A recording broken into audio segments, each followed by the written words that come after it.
검찰이 민주당 산의 김용 민주연구원 부원장 사무실을 5일 만에 다시 압수수색했습니다. 이재명 대표는 민주주의 역사에 없던 참혹한 일이 벌어지고 있다며 울먹였습니다. 유동규 전 본부장은 형제라 생각했던 사람들의 진면목을 봤다며 추가 폭로도 예고했습니다. 검찰은 이 대표의 또 다른 최측근 정진상 정무조정실장을 출국 금지했습니다. 윤석열 대통령은 민주당이 내일 국회 시정연설 참석에 조건을 붙인 데 대해 헌정사에 없는 일이라고 일축했습니다. 민주당은 참석을 거부했습니다. 강원 산지에 올 가을 첫 대설주의보가 내려졌습니다. 17년 만에 10월 대설특보로 설악산은 하얗게 변했는데 한라산은 단풍이 절정에 달했습니다. 횡단보도를 주행하던 20대 자전거 운전자가 우회전하던 레미콘 차량에 치여 숨졌습니다. 중고거래 사이트에 물건을 판다는 허위 글을 올린 다음 계좌로 돈을 받은 뒤 잠적한 일당에 붙잡혔습니다. 적금 계좌를 활용했는데 한 달 사이 200명이 당했습니다. 영국 새 총리로 인도계 리시 수넥 전 재무장관이 유력시되고 있습니다. 만 42세로 총리가 될 경우 210년 만에 최연소 총리 기록도 세우게 됩니다.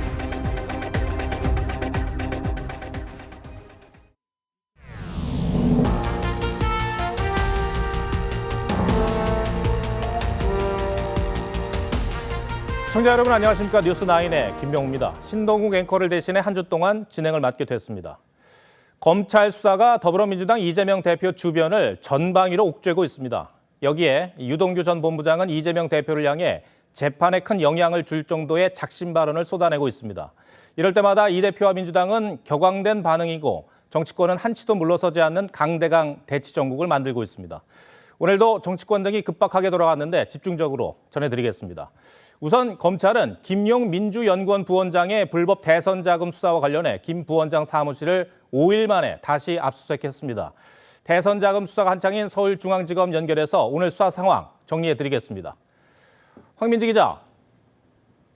네, 서울중앙지검에 나와 있습니다. 검찰이 오늘 우여곡절 끝에 압수수색을 했죠. 네, 민주연구원은 오후 2시쯤 압수수색을 시작해 3시간이 채 안 된 오후 4시 40분쯤 압수수색을 끝났습니다. 검찰은 오전 8시 45분쯤 민주당 중앙당사에 도착했는데요. 민주당 측이 변호인 입회를 요구하며 대치해 6시간 만에 압수수색을 시작할 수 있었습니다. 검찰 압수수색 영장 범위는 민주연구원 내 공용 컴퓨터입니다. 김 부원장 이외에도 다른 임직원도 쓰는 컴퓨터여서 당직자와 변호인이 입회한 가운데 압수수색을 진행했고 검찰은 관련 파일을 확보한 것으로 알려졌습니다. 김용 부원장은 어제에 이어 오늘도 조사를 받았죠? 네, 그렇습니다. 검찰은 연 이틀 김 부원장을 소환해 8억 원대의 불법 정치자금 수수 혐의를 집중 추궁했습니다. 특히 이 돈을 이재명 민주당 대표의 경선 자금으로 규정한 만큼 이를 입증하기 위한 사용처 수사도 병행하고 있습니다. 김 부원장 측은 여전히 돈을 받은 적이 없다며 혐의를 부인하는 것으로 전해졌습니다. 검찰은 김 부원장과 정진상 실장이 대장동 민간사업자 남욱 변호사 등으로부터 강남 유흥업소에서 수시로 향응을 제공받은 정황도 잡고 술집 종업원을 불러 사실관계를 확인했습니다. 이와 함께 남 변호사와 술집 직원과 나눈 문자 메시지도 확보한 것으로 전해집니다.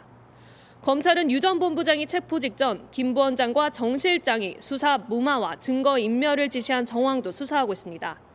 지금까지 서울중앙지검에서 TV조선 황민지입니다.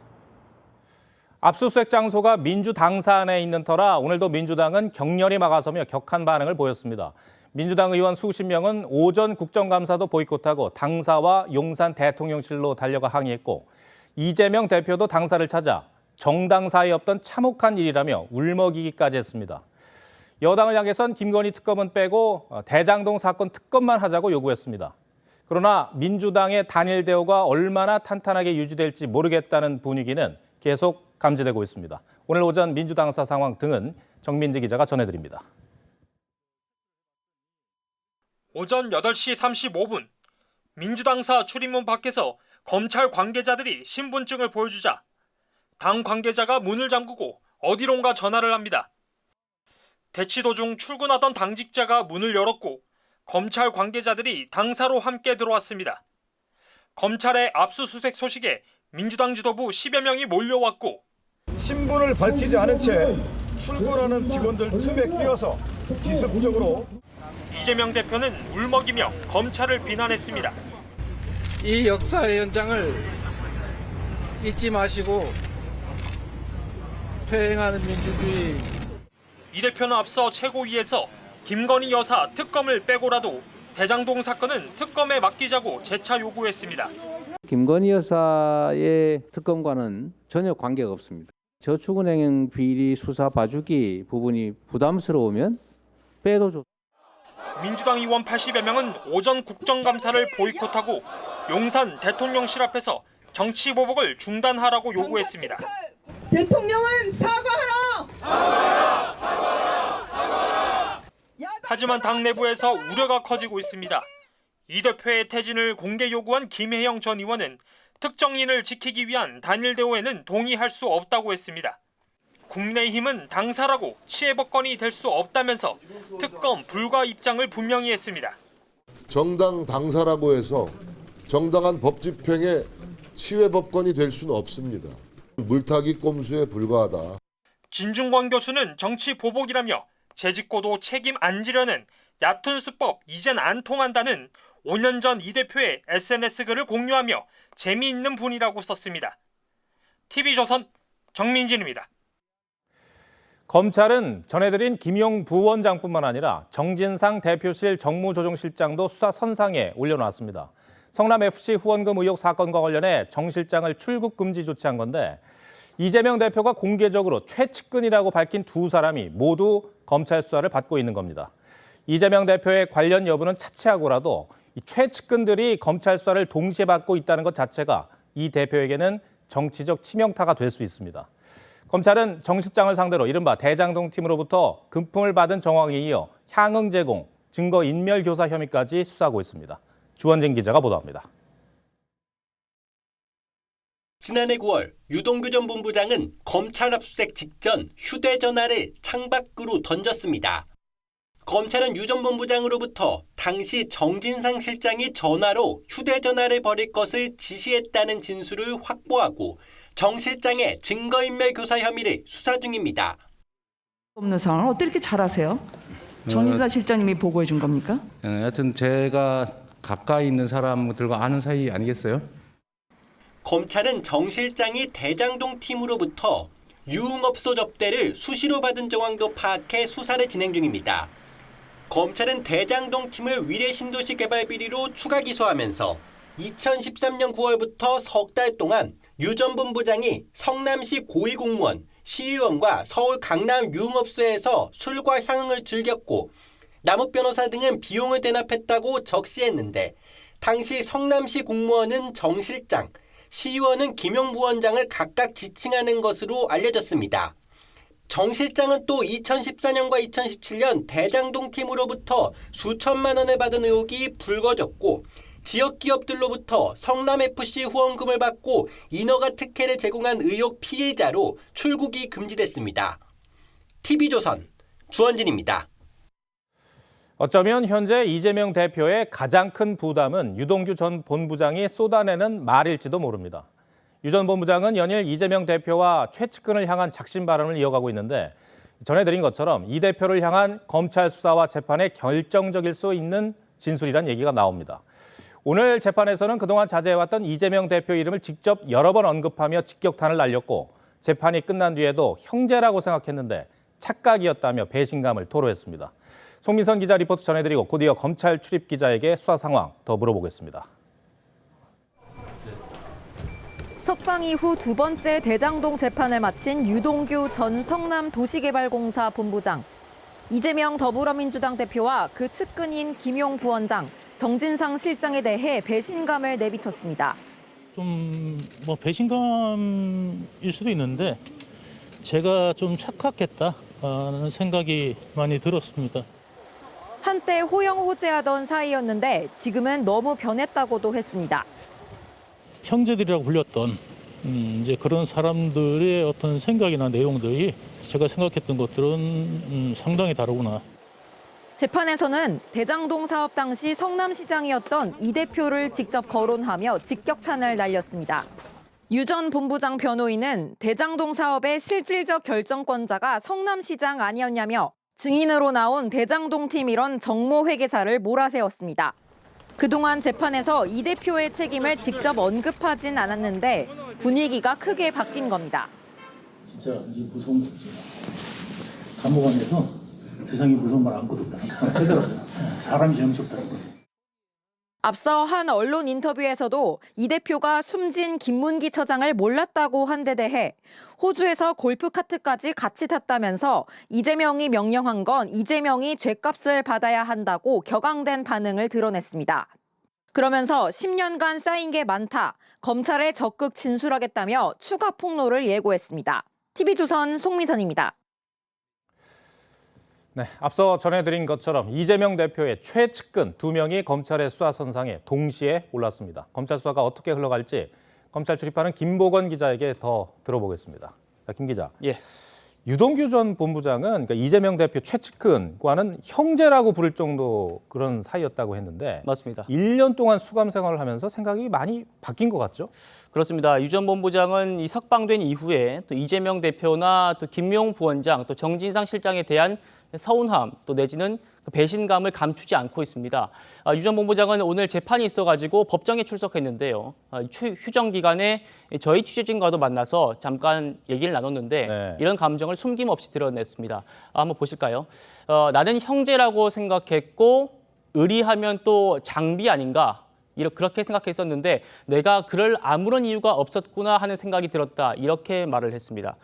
과거에 자신이 김용 부원장 또 정진상 실장 등과 도원 결의를 맺고 이재명의 장비 이렇게 불렸던 점을 상기시키면서 이들에 대한 실망감을 내비친 걸로 해석됩니다. 분명히 심경의 변화가 있는 것 같긴 하네요. 자, 그런데 김용 부원장 측이나 민주당은 유동규 전 본부장의 그러니까 진술만 있는 것 아니냐. 물증은 없지 않냐 이런 주장을 하고 있어요. 근데 실제로 검찰은 어떻습니까? 물증 등도 확보를 했을까요? 네, 검찰에 제가 물어봤는데요. 예. 인적, 물적, 객관적 증거를 다수 확보했다 이렇게 말하면서 혐의 입증을 자신하고 있습니다. 남욱 변호사 측이 김용에게 이 8억여 원의 정치 자금을 건넬 때 이 중간 전달자인 이 정민용 변호사한테 돈을 주면서 남긴 메모가 있습니다. 그 메모를 이 검찰이 확보해서 영장에 이미 적시를 했고요. 통상적으로는 이 뇌물이나 정치자금 수사를 할 때는 현장의 CCTV나 또 차량 출입 기록, 또 고속도로 톨게이트 통과 내역이나 또 신용카드 영수증 이런 것들과 또 주변인 조사를 벌여가지고 관련자들의 동선을 파악하는 걸로 알려져 있는데요. 검찰은 유동규 전 본부장이 김용 부원장에게 돈을 전달했던 그 건물 등에서도 이 관련 정보를 확보한 걸로 전해지고 있습니다. 네.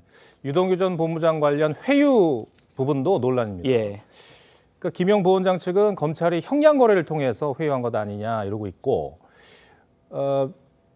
검찰은 오히려 그러니까 변호인 측에서 회유를 한 것 아니냐 이렇게 맞서고 있는데 어떻게 봐야 됩니까? 그렇습니다. 말이 다른데요. 먼저 설명을 좀 드리면요. 유 전 본부장은 최근에 검찰 조사 과정에서는 변호인을 대동하지 않고 혼자서 김용 부원장에 대한 진술을 했습니다. 네. 그런데 검찰은 이 과정에서 김 부원장 측이 자신과 가까운 한 변호사를 유동규의 변호인단에 넣어서 그 돌아가는 상황을 파악하거나 또 회유를 시도한 정황을 포착했다 이렇게 밝혔는데요. 저희 취재 결과 해당 변호사는 문재인 정부 때 민정수석실에서 행정관을 지냈고 또 지난 총선 때는 대전에 출마를 했던 인물이었습니다. 그 해당 인물은 위례 사건 재판에서는 유동규 전 본부장의 변호인으로는 선임이 됐었는데 이 대장동 자녀 사건 재판에선 변호인이 아니었습니다. 그런데 스스로 자기가 변호를 맡겠다면서 유 전 본부장을 찾아갔다가 거절을 당했다는 겁니다. 네. 그런데 민주당은 이 해당 변호사가 유동규 관련 사건을 포괄적으로 수임을 한 건데 검찰이 오히려 유동규를 못 만나겠다 이렇게 다른 입장을 밝히고 있는 겁니다. 유 전 본부장은 최근에 한 언론 인터뷰에서 이 감옥 안에 있는데 가짜 변호사를 보내가지고 내가 검찰에서 무슨 말을 하나 또 내가 뭘 어떻게 말을 하나 이 동정이나 살핀다 이렇게 말을 하기도 했습니다. 어느 쪽이 진실인지는 조금 더 지켜봐야 할 것 같습니다. 유동규 전 본부장은 이재명 대표도 죗값을 치러야 하는 것 아니냐 이렇게 말을 했습니다. 앞으로 검찰 수사 상황 어떻게 흘러갈까요? 네, 일단 검찰은 지금은 김용 부원장에 대한 수사에다가 수사력을 집중한다 이렇게 말을 하고 있습니다. 그런데 이 대표의 또 다른 측근인 이 정진상 실장에 대한 강제 수사는 시간 문제다 이런 분석이 지배적입니다. 이 대표 측근이 줄줄이 강제 수사 대상이 되면서 검찰이 이 대표 직접 수사로 수사 범위를 확대할 가능성이 적지 않은 걸로 전망이 되고요. 또 단순히 김용 부원장이 받은 돈이 이 대표의 대선 과정에 쓰였느냐 하는 것을 넘어서 이 대표가 이 대장동 그리고 위례개발 당시에 어디까지 개입했는지가 수사의 핵심이 될 수도 있습니다. 네, 김보공 기자 잘 들었습니다. 제1야당 대표를 향한 검찰 수사를 조작과 야당 탄압이라고 규정하며 강하게 반발하고 있는 민주당은 급기야 내일 윤석열 대통령의 시정연설을 거부하기로 했습니다. 민주당은 앞서 대장동 특검 수용과 비속어 논란 사과를 조건으로 내걸었었죠. 윤 대통령은 시정연설에 추가 조건을 붙이는 건 헌정사에서 없던 일이라고 했습니다. 어떤 방식의 보이콧이 될지는 지켜볼 일인데 국민들은 내일 이 대통령 시정연설이 진행되는 국회에서 전례 없는 상황을 목격할 수도 있을 것 같습니다. 홍현주 기자가 보도합니다. 출근길에 기자들 앞에 선 윤석열 대통령은 시정연설 질문이 나오자 법적 정당성을 강조했습니다. 대통령이 국회에 출석해 발언할 수 있다는 헌법 81조와 예산안에 대한 정부 연설을 듣도록 한 국회법 84조를 지켜야 한다는 겁니다. 거기에 무슨 추가 조건을 붙인다는 것을 제가 기억하기로는 우리 헌정사에서 들어보지 못한 것 같습니다. 야당이 시정연설 일정을 여당과 합의해놓고 대장동 특검 수용과 소위 비속어 논란에 대한 사과를 조건으로 건 걸 지적한 겁니다. 하지만 민주당 의원들은 의총을 열고 내일 시정연설을 보이콧하기로 했습니다. 야당을 압살하려는 이런 의지를 보이는 상황 속에서 결코 정상적인 대통령의 시정연설을 용인할 수 없다. 본회의장에 아예 들어오지 않고 밖에서 규탄 시위를 하거나 본회의장 안에서 피켓을 들고 항의하는 방안들이 거론되는데 내일 시정연설 직전 결정할 예정입니다. 대통령실은 경제와 안보가 어려운 상황에서 국회 다수당인 야당도 국정 파트너로서 중요한 책임감을 가져야 한다고 재차 당부했습니다. 우리는 여야가 치열하게 경쟁하면서도 민생 앞에서는 초당적 협력을 통해 윤 대통령은 새 정부의 첫 예산안을 국민에게 직접 설명하겠다며 정면 돌파를 택했지만 야당 반발 수위에 따라 여야 입장차만 부각될 가능성도 있습니다. TV조선 홍현주입니다. 이재명 대표의 대장동 특검 주장에 대해 한동훈 법무부 장관은 수사를 받는 사람이 쇼핑하듯 수사기관을 선택하는 나라는 없다고 비판했습니다. 법사위에선 민주연구원 압수수색을 놓고 여야 의원들의 설전이 이어졌습니다. 김태훈 기자입니다.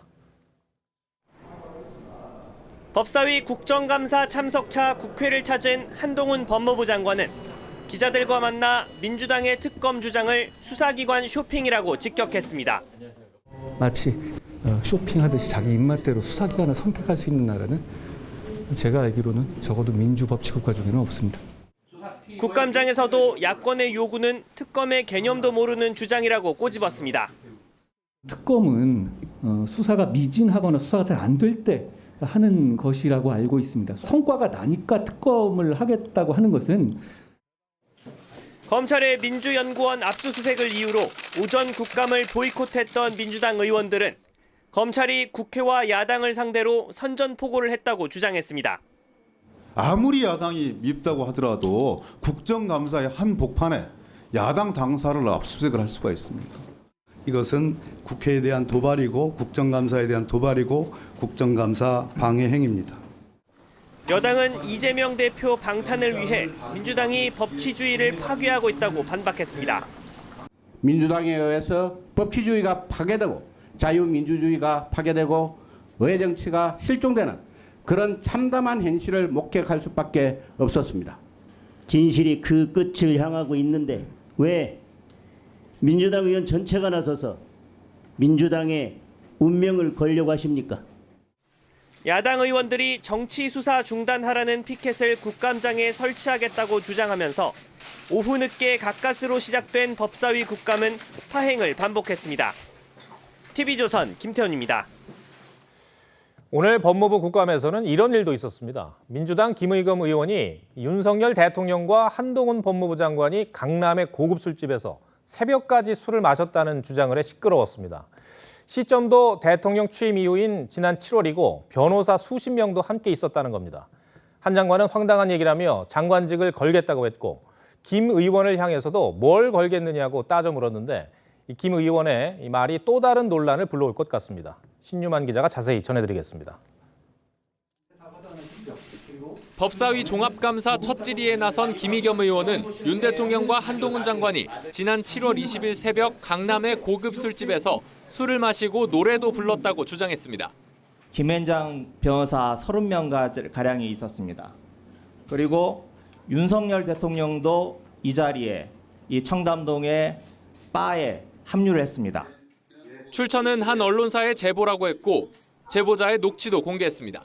와가지고 술 마시고 노래 부르고 한동훈을 먼저 왔어. 갑자기 막 일어나서 막 하더니 아유 뭐 노래 하나 하시려고. 김 의원에게 제보했다는 매체는 한 장관 스토킹 혐의로 지난달 고소당한 곳입니다. 한 장관은 술을 마시지 못한다면서 해당 술집 근방에라도 갔다면 공직을 걸겠다고 강하게 반발했습니다. 법무부 장관직 포함해가지고 제가 뭘 앞으로 어떤 주의 종직이라든가 뭐 다 걸겠습니다. 의원님 뭐 거시겠습니까? 그러면서 지라시 수준도 안 되는 이야기로 국무위원을 모욕했다고 비판했습니다. 스토킹하는 사람들하고 야합해서 이런 식으로 국무위원을 모욕하는 거에 대해서 자괴감을 느끼고요. 김 의원은 단순 제보가 아니라 해당 언론과 협업을 했다고도 인정했는데 한 장관은 미행도 해당 언론과 함께 했냐며 다그쳤습니다. 제가 감사하고 같이 협업을 한 건 맞습니다. 하지만 그걸 야합이라고 말씀하시는 건 지나치다고 생각을 하고. 의원님 저 미행하는 것도 같이 하셨습니까 그럼? 저 미행하는 것도 같이 하신 거예요? 김 의원이 술자리 목격자라고 주장한 이세창 전 한국자유총연맹 총재 권한대행도 허위 사실이라며 김 의원과 해당 매체를 고소하겠다고 했습니다. 나 그거 알지도 못하고 내가 어떻게 대통령하고 그 장관하는 걸 주관을 해. 지금 소설 쓰는 거야. 헛소문 듣고 온 것이지. 대통령실은 완전히 꾸며낸 소설이라며 국민을 상대로 거짓말을 한 김 의원의 사과를 요구한다는 입장을 냈습니다. TV조선 신유만입니다. 다음 소식입니다. 일주일간의 중국 당대회 일정이 끝나자마자 북한이 도발 소비를 다시 끌어올리고 있습니다. 북한은 오늘 새벽 5년 만에 서해 북방 한계선 NLL을 침범한 데 이어 방사포 10발을 해상 완충구역에 발사했습니다. 우리 군도 해군 함정의 경고 사격과 전투기 출격으로 대응했고 한미는 서해에서 육해공 연합훈련도 시작했습니다. 예정됐던 훈련이긴 하지만 북한의 도발에 한미가 함께 대응한다는 메시지가 분명하게 담겨 있습니다. 먼저 윤동빈 기자가 보도합니다. 북한 상선이 오늘 새벽 3시 42분쯤 서해 북방 한계선 NLL을 침범했습니다. 백령도에서 서북쪽으로 27km 떨어진 해상에서 우리 군의 1차 경고통신을 무시하고 NLL 이남 3.3km까지 내려왔습니다. 우리 해군 호위함은 2차 경고통신에 이어 2차례 경고 사격을 실시했고 공군 전투기도 대응 출격했습니다. 약 40분간 NLL을 침범했던 북한 상선은 서북쪽으로 올라갔고 북한은 지난 2007년 일방적으로 설정한 해상 분계선을 우리 군이 넘었다며 서해 완충구역으로 방사포 10발도 발사했습니다. 북한이 NLL을 침범한 건 2017년 1월 이후 5년 9개월 만입니다. NLL을 침범한 북한 상선에 대한 우리 군의 정상적인 작전 조치에 대해 북한이 방사포 사격을 실시한 것. 이런 가운데 한미는 오늘부터 나흘간 육해공 서해 합동훈련을 실시합니다. 이번 훈련은 적 도발에 대비해 연합 합동 해상작전 수행 능력을 향상하고 이번 훈련에는 해군 이지스 구축함과 호위함 등 함정 20여 척과 공군 전투기, 주한미군의 A-10 공격기와 아파치 헬기가 동원됩니다. TV조선 윤동빈입니다. 전문가들은 북한의 오늘 도발을 7차 핵실험을 앞두고 긴장 조성과 연쇄 도발을 이어가려는 의도적 행위로 분석하고 있습니다. 북한은 오늘도 자신들의 포사격 책임을 우리 군에 돌렸고 여기에 더해 응급 환자 이송을 위한 비무장지대 민간인 출입통제선 진입을 알리는 우리 군의 통신을 확성기 도발로 규정했습니다. 여기엔 어떤 의미가 담겨 있는 건지 이채연 기자가 이어서 보도합니다. 오늘 새벽 북한 총참모부는 북한 상선의 NLL 침범은 거론하지 않고 우리 군의 경고 사격 탓이라며 책임을 떠넘겼습니다. 북한군의 방사포 발사는 우리 함선에 대한 대응 조치였고 우리 군이 확성기 도발도 했다고 주장했습니다. 하지만 지난 2018년 판문점 합의에 따라 우리 군의 접경지대 확성기는 모두 철거돼 있습니다. 군도 확성기 장비를 쓰지 않고 있다고 반박했습니다. 지난주 중부전선에서 응급 환자 이송 헬기가 비무장지대 민간인 출입 통제선에 진입하며 초소의 스피커로 후송 조치를 알렸는데 이걸 트집 잡은 것으로 군은 판단하고 있습니다. 대북 확성기 방송은 북한이 극도로 민감한 반응을 보여온 비대칭 전력으로 재개한 대북 심리전 방송을 중지하지 않는다면 우리의 물리적인 군사 행동이 개시될 것이다. 남북한 합의가 유명무실화하자 선제적 견제에 나선 것으로 해석됩니다. 전문가들은 오늘 도발을 7차 핵실험을 앞두고 긴장을 조성하려는 북한의 의도적인 도발로 분석했습니다. 매우 의도된 그런 도발이라고 생각이 됩니다. NLL을 무력화시키고 자기들의 도발을 정당화하고 추가 도발의 명분을 쌓고자 하는 북한은 오늘 노동신문 일면에 시진핑의 3연임을 축하하는 김정은의 편지를 게재하며 북중 친선을 과시했습니다. TV조선 이채연입니다. 강원 산지에 올 가을 첫 대설주의보가 내려졌습니다. 17년 만에 10월 대설특보로 설악산에는 눈이 16cm나 쌓일 정도였는데요. 남녘 한라산은 단풍이 절정을 이뤘습니다. 이승훈 기자입니다. 해발 1708m, 설악산 대청봉에 눈보라가 몰아칩니다. 나무엔 하얀 눈꽃이 피었고 오솔길엔 눈이 소복하게 쌓였습니다. 일부 관광객은 작은 눈사람도 만들었습니다. 지금 아침 7시 한 40분 경부터 첫눈이 지금 내리기 시작했고요. 아침에 여기 지금 기온이 영하 한 3.5도 정도 나왔습니다. 강원 북부 산간에는 오늘 대설주의보가 내려졌습니다. 10월에 대설특보가 발효된 건 17년 만에 처음입니다. 영하 3도까지 떨어진 날씨에 설악산엔 16cm, 미시령엔 1.9cm가 쌓였습니다. 대설특보는 해제되지만 내일 새벽까지 강원 높은 산지를 중심으로는 1에서 3cm의 추가적인 눈이. 다시 추워진 날씨에 한라산은 오늘 단풍이 절정을 이뤘습니다. 오는 31일이던 절정 예상 시기보다 일주일 앞당겨진 겁니다. 너무나 상쾌하고 좋은 것 같아요. 가을 날씨 아주 가을 물씬 나요. 설악산엔 눈꽃이, 남녘 한라산엔 단풍이 절정을 맞으며 때이른 추위와 폭설이 가을과 겨울이 공존하는 이색 정취를 만들어냈습니다. TV조선 이승훈입니다. 법이 개정되면서 이제 교차로에서 우회전할 때는 무조건 멈춤이라고 보면 되죠. 20대 자전거 운전자가 우회전하던 레미콘 차량에 치여서 숨졌습니다. 당시 횡단보도에는 보행자 신호가 켜져 있었고 또 교통사고 예방을 위해 배치한 공공근로자도 있었지만 이 사고를 막지는 못했습니다. 김다로 기자입니다. 레미콘이 우회전 횡단보도에 도착합니다. 잠시 멈췄다 출발하는 순간 횡단보도에 진입하는 자전거와 부딪힙니다. 헉 소리 나면서 빵 소리가 나서 차가 났지. 차가 여기까지 와 있었어요. 오늘 아침 9시 40분쯤 대전 대덕구의 한 교차로에서 자전거를 타던 20대 여성 A씨가 레미콘에 받쳐 숨졌습니다. A씨는 사고 직전 횡단보도 바로 옆에 있는 거치대에서 공공자전거를 빌려 타고 출발했습니다. 당시 횡단보도엔 보행자 신호가 켜졌었고 지자체에서 교통사고 예방을 위해 배치한 공공근로자도 있었지만 사고를 막진 못했습니다. 지난 7월 개정된 도로교통법에서는 우회전하려는 차량은 길을 건너는 사람은 물론 건너려고 하는 사람이 보여도 일단 멈추도록 규정하고 있습니다. 횡단보도 위에서 나온 사고가 맞는지 자전거를 타고 가고 있던 중이었는지 끌고 가고 있는 중이었든지 조사 진행 중에 있습니다. 경찰은 레미콘 운전기사를 입건하고 CCTV 분석 등 정확한 사고 경위를 조사하고 있습니다. TV조선 김다로입니다. 필리핀 세부로 향한 대한항공 여객기가 착륙 직후에 이 활주로를 이탈하는 사고가 어젯밤 발생했습니다. 비행기 앞부분이 심하게 부서졌지만 다행히 인명피해는 없었습니다. 지금 사고 원인 조사가 이뤄지고 있는데 당시 상황을 보니까 사고가 이 정도인 게 천만다행이다 싶을 정도입니다. 악천 후에 착륙을 보조하는 현지 공항 장치도 고장이었던 것으로 전해졌습니다. 김혜나 기자가 전합니다. 수풀에 박힌 대한항공 여객기 앞부분이 심하게 찌그러져 있습니다. 여객기 옆부분도 내부가 훤히 보일 정도로 부서졌습니다. 현지 시간 어젯밤 11시 7분쯤 인천을 출발해 필리핀 세부 막탄 공항에 도착한 대한항공 여객기가 착륙 도중 활주로를 이탈했습니다. 여객기 탑승객은 승객 162명과 승무원과 조종사 11명 등 모두 173명.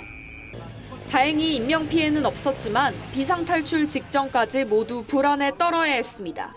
랜딩 실패했을 때에는 그 쿵 소리가 이미 한번 나면서 충격이 가해졌거든요. 엄청난 충격이 2차로 가해지면서 지지직 하다가 정전이 되고 사람들은 패닉에 빠지고. 해당 여객기는 현지에 큰 비가 내리면서 2번의 착륙 시도에 실패한 뒤 3번째 시도 끝에 도착 예정 시간보다 1시간 늦게 공항에 멈춰 섰습니다. 기상 조건이라든가 항공기 조건을 보고 이제 기장이 그렇게 판단을 한 거죠. 파악하는 데 시간이 좀 걸릴 것 같고요. 착륙을 보조하는 현지 공항 장치가 먹통이 된 것도 사고에 영향을 끼친 것으로 보입니다. 폭우 속에서 착륙을 시도하면서 브레이크가 고장났을 가능성도 거론되는 가운데 국토교통부는 사고 수습 본부를 설치하고 조사에 나섰습니다. TV조선 김예나입니다. 서울 한강 월드컵대교 공사 현장에서 50대 하청업체 근로자가 물에 빠져 숨졌습니다. 작업 중 부유시설에서 미끄러진 것으로 파악되는데 공사를 맡은 곳은 건설업계 1위인 삼성물산이었습니다. 박한솔 기자의 보도입니다. 안전모를 쓴 공무원이 사고가 난 철골 구조물 주변을 살핍니다.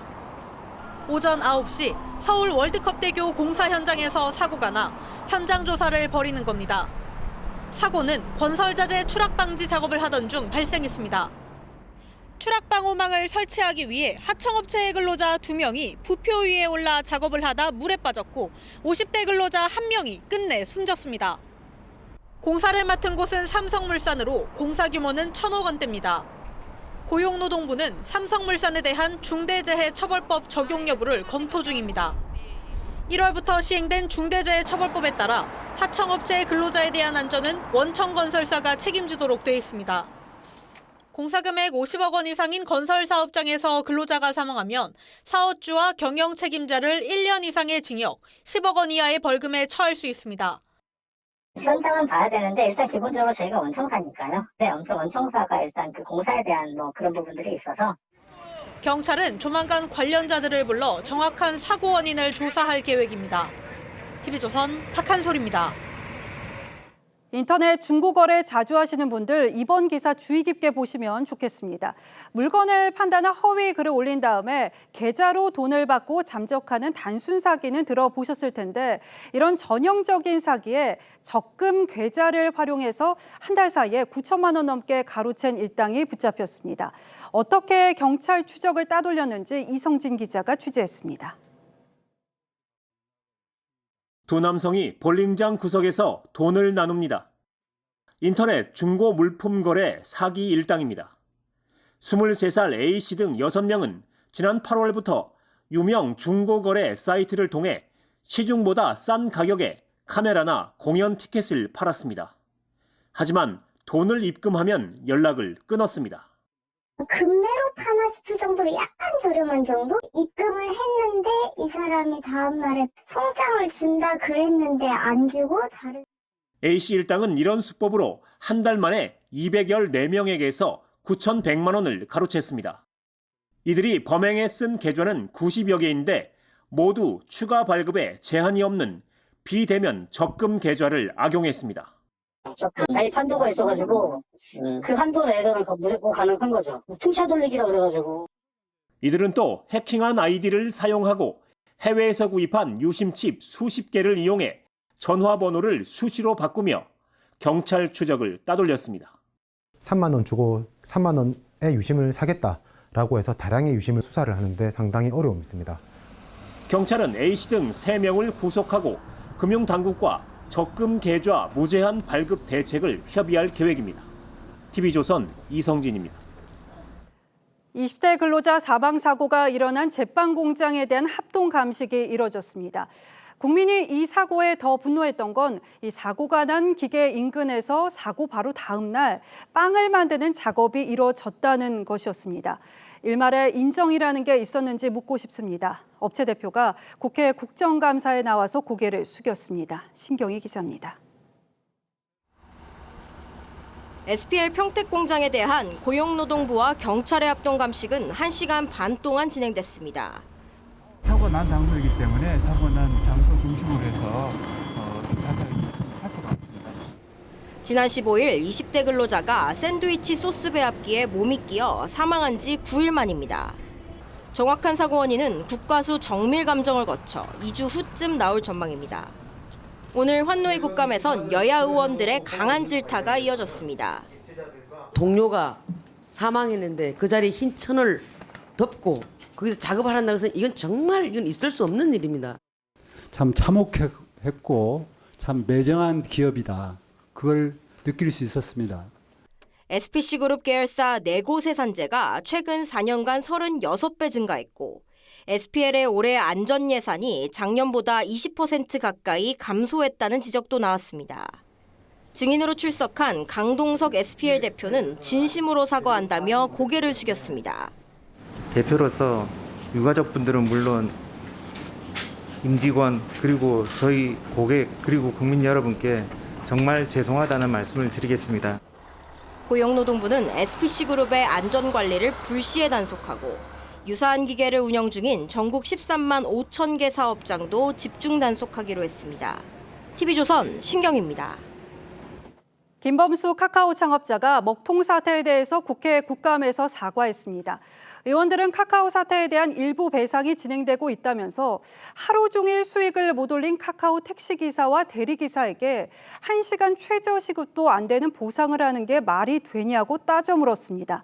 이 내용은 박상현 기자가 좀 더 전하겠습니다. 국정감사장에선 김범수 카카오 창업자와 이혜진 네이버 창업자, 최악의 먹통 사태, 나란히 고개를 숙였습니다. 이번 계기를 기회로 여러 가지 미흡한 부분이 생겨서 서비스 이용에 불편을 끼친 점에 대해서는 진심으로 사과드립니다. 깊이 송구스럽게 생각하고 있습니다. 더 점검하고 더 최선을 다해서 더 이상 이런 불편을 최소화할 수 있도록. 화재 이후 카카오 대응에 대한 여야의 질책이 잇따랐습니다. 굉장히 무책임한 형태를 보이고 있는데 이유는 무엇입니까? 30분 이내 복구하겠다라고 하는 것을 제출했어요. 그런데 5일 이상 걸렸잖아요. 결국 카카오는 화재로 인한 먹통을 예상하지 못했다고 시인했습니다. 화재로 인해 데이터 센터 전체가 셧다운되는 경우가 아직까지는 한 번도 없어서 카카오가 제시한 보상안도 도마 위에 올랐습니다. 카카오티 택시 7,550원, 카카오티 대리기사 4,560원 했습니다. 근데 이게 지금 피해 금액이라고 상정하십니까? 김범수 창업자는 무료 서비스 보상에 대해 피의 사례를 접수받고 있다는 원론적인 답변만 반복했습니다. 카카오의 문화발식 확장에 대한 지적에도 경영 일선에서 물러났다며 책임론에는 선을 그었습니다. 이사회 의장을 내려놓은 뒤로는 사실 경영 사장단 회의에 참석을 안 하고 있어서 책임을 규명하겠다고 기업 대표들까지 부른 국정감사. 기업인의 사과를 받아내는데 그쳤다는 지적입니다. TV조선 박상현입니다.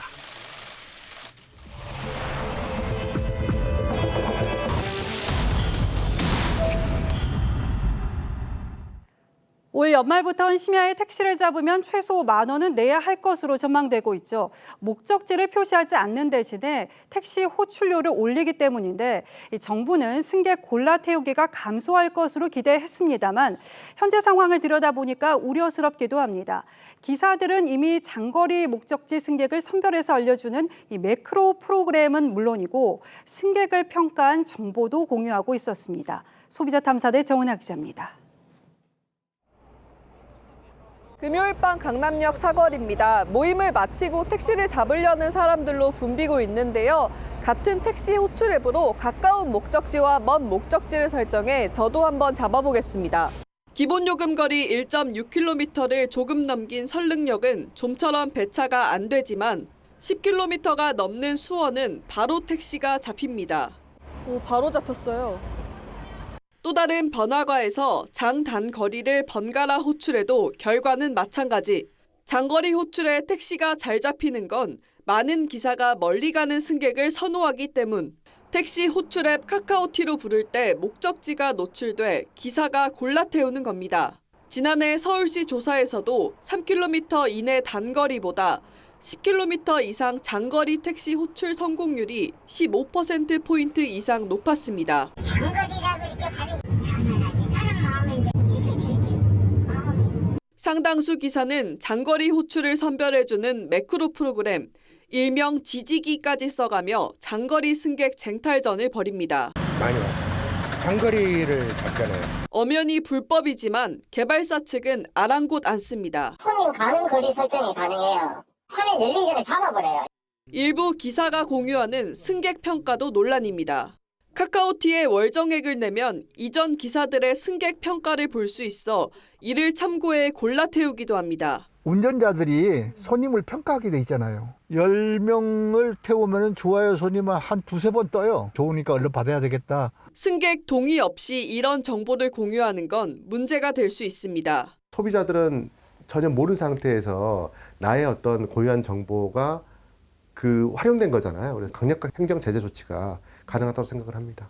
운영사 측은 불법 매크로 사용 등을 실시간 감시 중이라고 밝혔습니다. 비정상 앱 사용자를 모니터링할 수 있는 체계를 만들었어요. 적발된 기사님들한테는 경고하거나 이러다 요금만 오르고 심야 택시난은 되풀이되는 건 아닌지 소비자 탐사대 정은아입니다. 강원도 레고랜드의 어음 채무 불이행 사태로 촉발된 채권시장 경색을 해소하기 위해 정부가 어제 50조 원 이상의 유동성을 풀기로 했죠. 이를 두고 시장의 반응은 엇갈립니다. 이 정도 규모로는 자금 경색을 풀기에 역부족이라는 의견과 유동성 자체는 이미 충분하다는 의견이 맞서고 있습니다. 송무빈 기자가 시장 얘기를 들어봤습니다. 지난주까지 곤두박질 쳤던 건설주와 증권주. 정부의 50조 원 이상 유동성 공급 대책에 분위기가 급반전됐습니다. 업계에서는 일단 숨통이 트였다며 반깁니다. 롯데가 이틀 연속 7천억을 땡기면서 이 시장 불안이 갑자기 커진 거거든요. 이건 단기적인 어떤 문제를 해결하는데 적절한 조치라고 생각이 듭니다.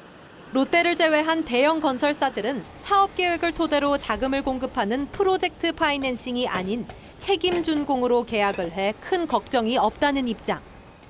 보증상 규모라든가 이런 걸 감안하면 지금의 리스크 구조 이런 부분들은 좀 과하다 싶어요.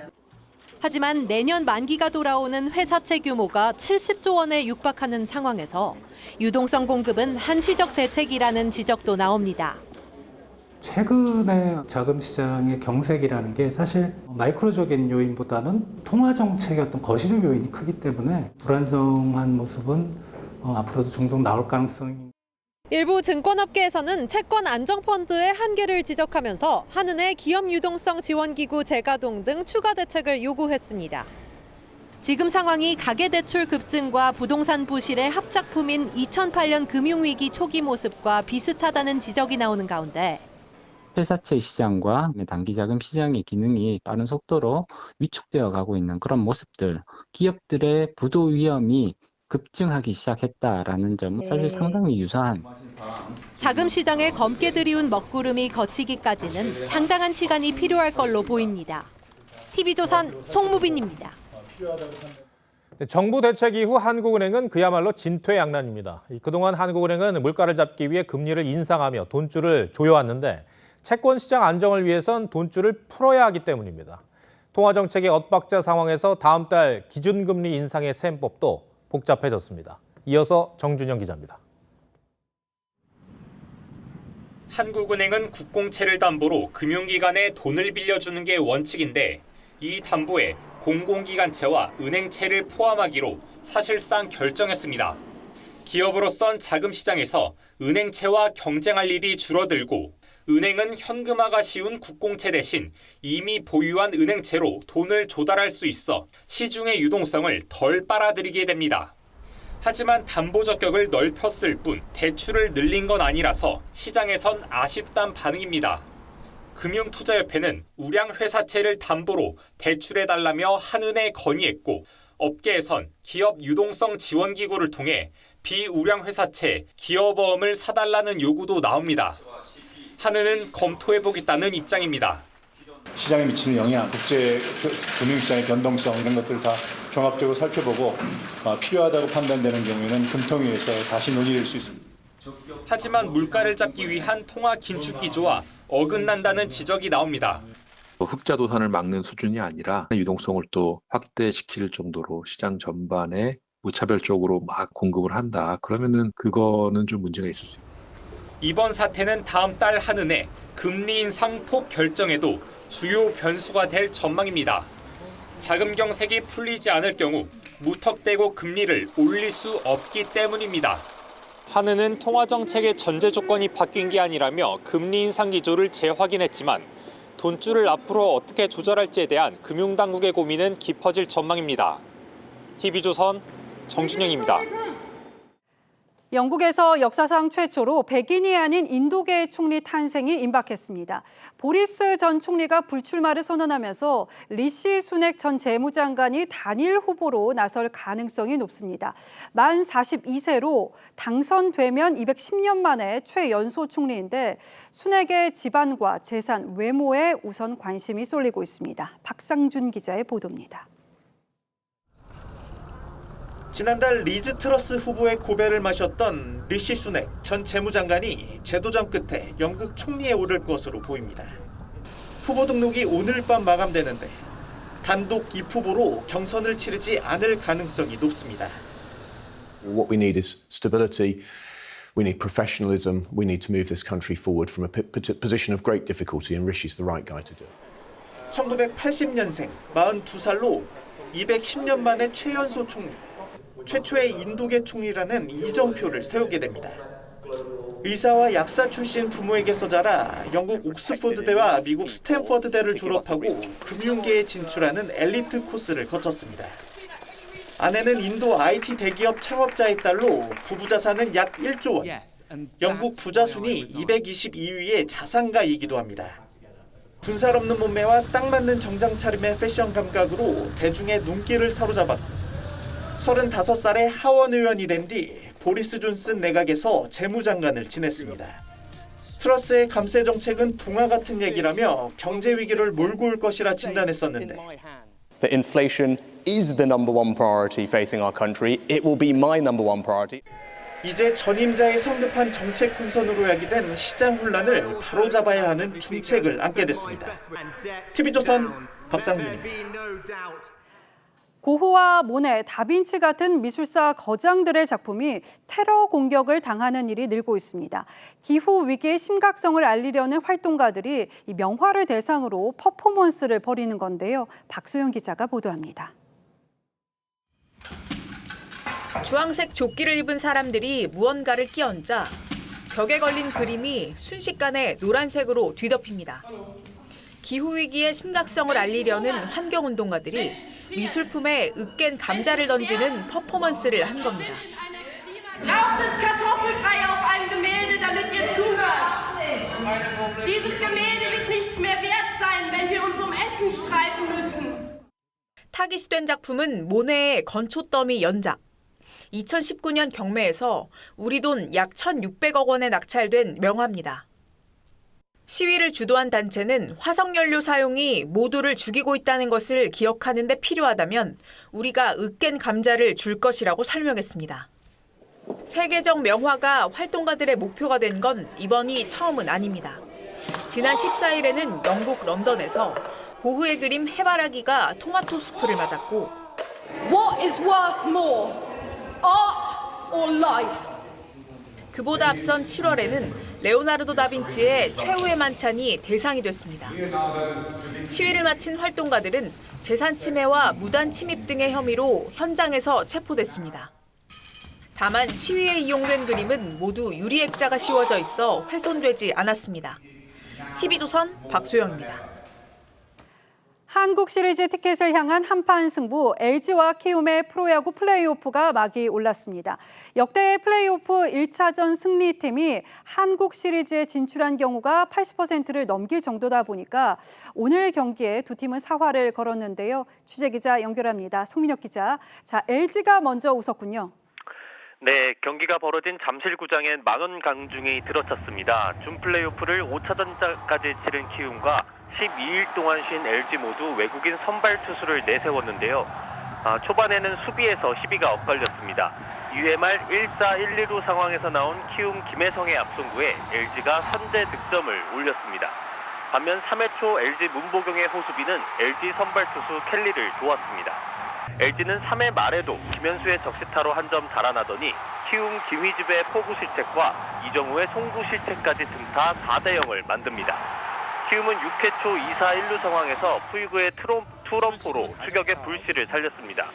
푸이그는 준 플레이오프 때도 홈런을 쳤는데 오늘 경기에서도 메이저리그 출신답게 이름값을 해냈습니다. 하지만 LG는 6회 1사 3루 상황에서 상대 야수 선택을 틈타 한 점을 올렸고 이어진 서건창의 적시타로 스코어를 6대2까지 벌렸습니다. 키움이 한 점을 따라갔지만 정우영, 고우석 불펜진을 앞세운 LG가 6대3으로 승리했습니다. 5판 3선 승제인 역대 플레이오프에서 1차전을 이긴 팀이 한국 시리즈에 진출한 경우는 82%나 됩니다.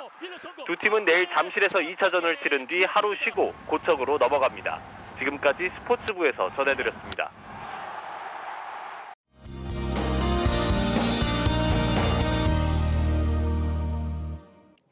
오늘 강원 산지에는 눈이 내린 가운데 대설주의보가 내려지기도 했습니다. 내일 새벽까지 강원 산지에는 눈이 조금 더 내리겠고요. 동해안 쪽으로는 5에서 20mm의 비가 오겠습니다. 다른 지역은 맑은 날씨 속에 아침에 다소 춥겠습니다. 따뜻하게 입고 출근하셔야겠는데요. 내일 아침 기온 서울과 청주가 5도, 안동은 3도까지 떨어지겠습니다. 낮에는 기온이 크게 올라서 일교차가 매우 크겠습니다. 낮 기온은 서울이 17도, 대전과 전주도 17도까지 오르겠습니다. 이후 한 주 동안 큰 추위는 없겠고요. 가을 정취를 느끼기에 좋겠습니다. 큰 일교차만 주의하시면 되겠습니다. 바다의 물결은 전체적으로 매우 높게 일겠습니다. 해안가 안전사고에 유의하셔야겠습니다. 날씨였습니다. 10월 24일 월요일 뉴스9 마치겠습니다. 시청해주신 여러분 고맙습니다.